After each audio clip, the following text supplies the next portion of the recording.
Hi guys, my name is Chris. Today marks the first day where I'll be starting a series on short and quick lessons, free lessons of course, on chess.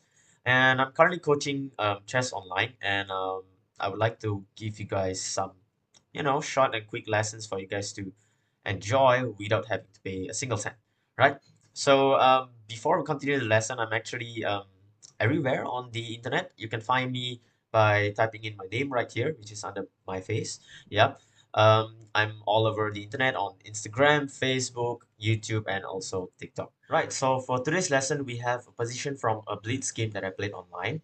Right, so I'm having the black pieces here, and my opponent just played the move knight to a4, and I played the move queen to a5 check. Right, so this is definitely not a fork. Let me just use another arrow. Let's just remove some of that.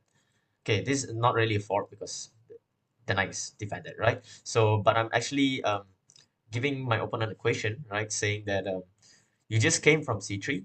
Would you like to go back?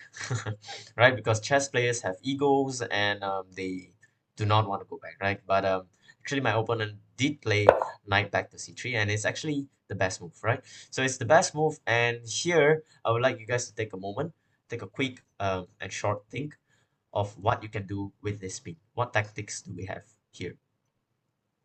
Okay, so I'm pretty sure some of you have instantly spotted it, right? The pawn is actually a free pawn, correct? Right? Because if you go for this pawn, then the knight can't really capture you back. But believe it or not, this tactic doesn't work simply because it's a blunder. Okay, right. So you may ask, why is it a blunder? Right. So this is actually a blunder simply because of a follow-up move that we didn't calculate thoroughly, right? So whenever you want to try winning a pawn, winning a piece, or trying to do something fancy, right, you definitely have to calculate further, right? So before capturing the pawn, you have to really calculate this, right? So you have to imagine you taking the pawn, and what can my opponent play to make this a blunder, right? So will this be a free pawn? That's the question, right? So here my opponent could have played, if I played this, I didn't play this, don't worry. Okay, if I had played this move, my opponent could have played the move knight to b3. All right, knight to b3 is fork on the queen and also the bishop. So how do we recognize these threats, right? So when you go here, you have to realize when you are trying to win the pawn, you are only able to do it because the knight can't move, correct? Right? So you can do this because the knight can't move, but the only piece that is stopping knight takes e4 is the queen on a5, right? So if there was any way that white could remove your queen from this diagonal is all that matters, correct? We only have two squares. So the only thing that white actually has to do is just remove our queen because it comes with tempo, right? Danger levels. And once our queen retreats or moves to somewhere else other than on this diagonal, right? Then this knight is actually a free knight. Okay, so here knight to b3, right? Knight to b3 can be played, and now you realize the problems here, right? You can also say that you want to be a little bit stubborn and I want to stay on the diagonal, right? And the pin is still there, right? So, but your opponent could play something like this. Yeah. And believe it or not, this knight is defended and your queen is attacked. And you, of course, you can play something like this, but I can simply take the queen. Your bishop is still hanging. You can take my queen and I can go ahead and just grab everything and you can't really escape.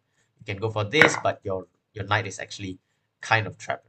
Yeah, it is actually trapped, right? So maybe something like rook a2 would be fine, or even maybe yeah, rook a2 should just seal the deal, right? So we will not discuss too many lines in this video because it's just a short lesson, right? So I will try to attach some of the important lines above my head right here, right? That I believe there's some space there. Okay, so I will insert some of the important lines there for you guys to see.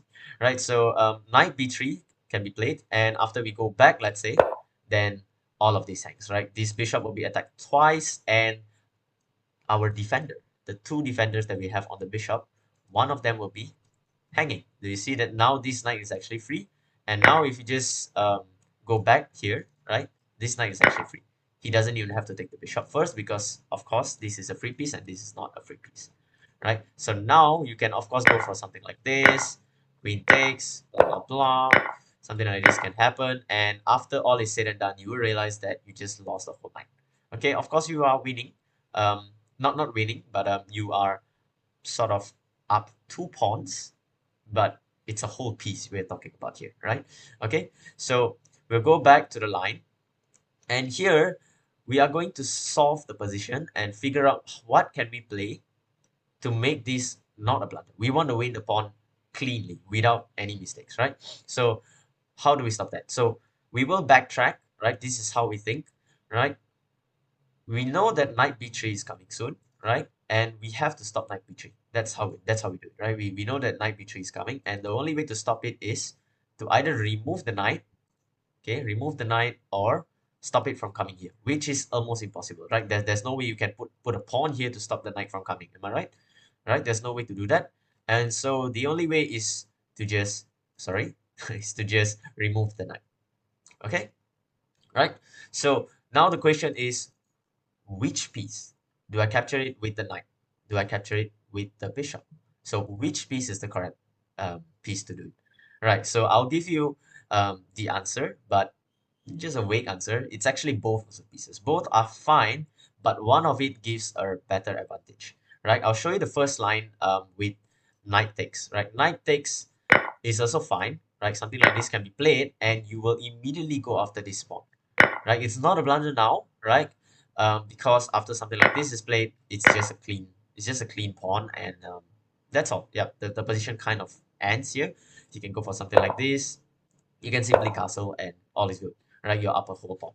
Okay, but the reason why bishop takes is actually the best move, right? Bishop takes is the best move, is because of the pressure that we will have, right?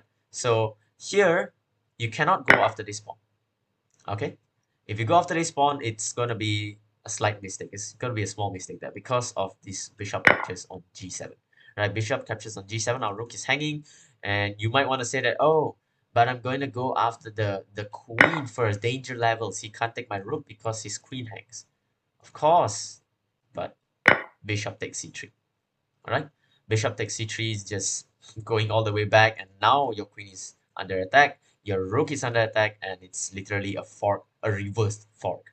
Okay, so it doesn't work, and here we have to solve this problem as well. So the first problem was knight b3, correct? So blunder because of knight b3. So we have solved the first problem by bishop takes.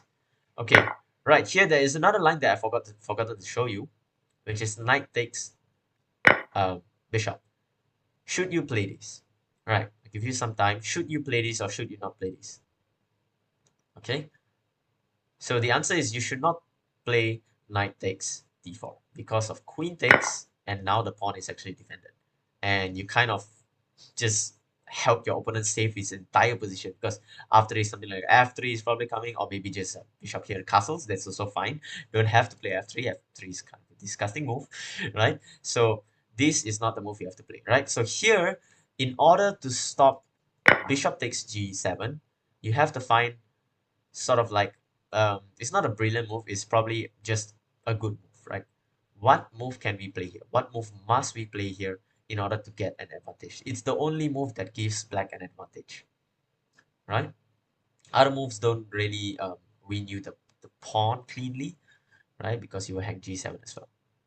So what move do you think we can play? All right, so the move that we have to find is actually pawn to e5. So congratulations to all those who found this move, right? So it's a Zwischenzug or an intermezzo or an in-between move, right? Chess has a lot of glossary or English words that we can use, right? So Zwischenzug is German, sorry.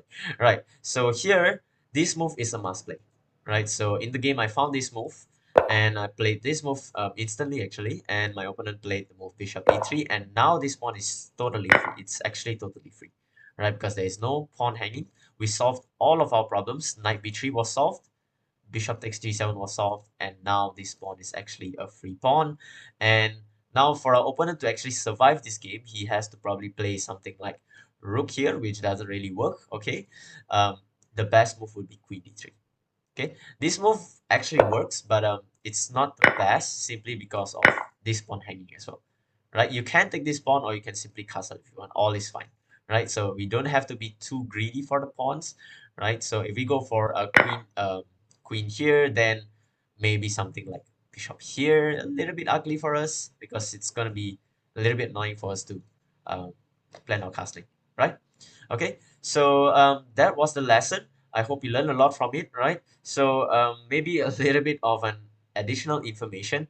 This is a lesson on how to calculate or what to think during the game, right? We have a plan and we want to make it work. So how do we make things work in our games, right?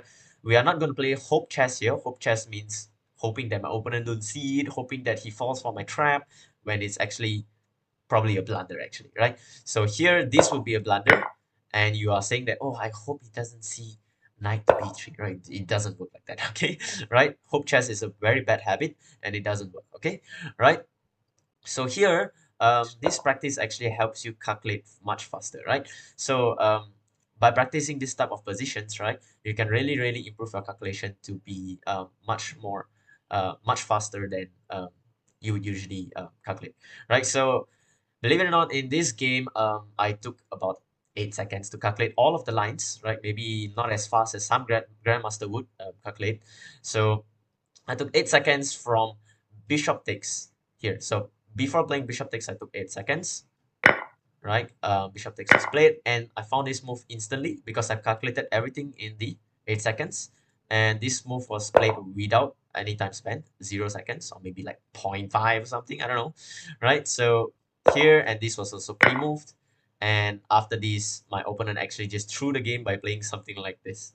Yep. Yeah, he did play this, and this was a mistake. I just went on to just play this, and my opponent just blundered the whole game like this. Okay, so he was just frustrated of the opening and just gave away the whole game. I just took this, and my opponent just resigned the game. Okay, right. So that's all for today's lesson. I hope to see you all in the next episode. Right, episode 2 might be released maybe even earlier if we get a lot of support. Um, if we get a lot of views, and if we have a lot of requests for more lessons like this. Okay, so I hope you guys enjoyed the video today. Feel free to follow, like, and subscribe, depending on which social media or platform you are looking at this video from. Right, so that's all for today, and I will catch you in the next video. All right, so take care and goodbye.